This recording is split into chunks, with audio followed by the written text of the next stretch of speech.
ప్రధానమంత్రి నరేంద్ర మోదీ, ముఖ్యమంత్రి చంద్రబాబు నాయుడు ఆశయాలకు అనుగుణంగా స్వర్ణాంధ్ర వికసిత భారత్ సాకారానికి జీఎస్టీ 2.0 సంస్కరణలు చోదక శక్తిగా నిలుస్తాయని విజయవాడ ఎంపీ కేశినేని శివనాథ్ అన్నారు.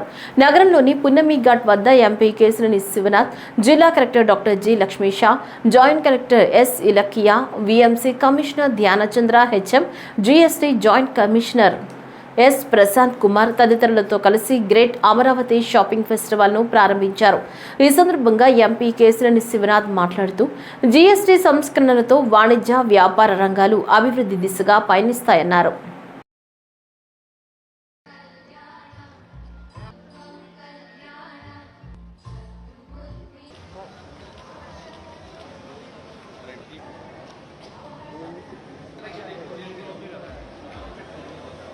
అమరావతి షాపింగ్ ఫెస్టివల్ మన గౌరవ ముఖ్యమంత్రి నారా చంద్రబాబు నాయుడు గారు జీఎస్టీ తగ్గిన వేళ సుమారుగా 4 వారాల నుంచి కేంద్ర ప్రభుత్వం ఆధ్వర్యంలో జీఎస్టీ ఉత్సవం జరుగుతున్న క్రమంలో చివరి వారం ప్రతి జిల్లాలో కూడా ఒక షాపింగ్ ఫెస్టివల్ కండక్ట్ చేసి ప్రజలందరికీ ఒక అవేర్నెస్ కార్యక్రమం సుమారు 10% జీఎస్టీ అన్ని వస్తువుల మీద తగ్గటం వల్ల ప్రజలు ఏ విధంగా వినియోగించుకోవాలో వాళ్ళకు ఒక అవేర్నెస్ ప్రోగ్రాం దసరా దీపావళి మధ్య పెట్టాలనే కోరికతో స్టార్ట్ చేసిన ఈ అమరావతి షాపింగ్ ఫెస్టివల్ కార్యక్రమం.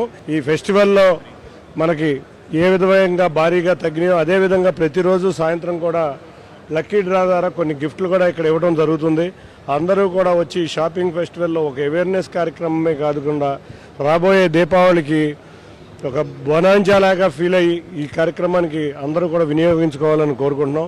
ముఖ్యంగా వికసిత్ భారత్ 2047, స్వర్ణాంధ్ర 2047 లక్ష్యాలు చేరాలంటే ఈ జీఎస్టీ తగ్గింపు చాలా ఉపయోగపడుతుంది. అంతేకాకుండా గౌరవ ప్రధానమంత్రి గారి కోరికైన స్వదేశీ వస్తువుల వాడకం చేద్దామనే దానికి కూడా ఈ జీఎస్టీ తగ్గింపు బ్రహ్మాండమైన ఒక ఆయుధంగా పనిచేస్తుందని తెలియజేసుకుంటూ తప్పకుండా విజయవాడ నగర ప్రజలనే కాకుండా ఎన్టీఆర్ జిల్లా ప్రజలందరినీ ఈ జీఎస్టీ యొక్క అవేర్నెస్ పెంచుకుంటూ తమ ఉత్పత్తులను కూడా చాలామంది ఎంఎస్ఎంఈలు ఉన్నాయి ఇక్కడ, వారు కూడా దీనివల్ల ఎంతో ఉపయోగపడుతుంది. ఈ జీఎస్టీ తగ్గించడం వల్ల వారు కూడా ఇక్కడ ప్రదర్శనలో పాల్గొని ప్రజలందరికీ అందుబాటులో వస్తువులు వచ్చే విధంగా అందించాలని కోరుకుంటూ ఈ జీఎస్టీ ఉత్సవ ప్రారంభానికి నన్ను ఆహ్వానించిన ప్రతి ఒక్కరికి పేరు పేరున ధన్యవాదాలు.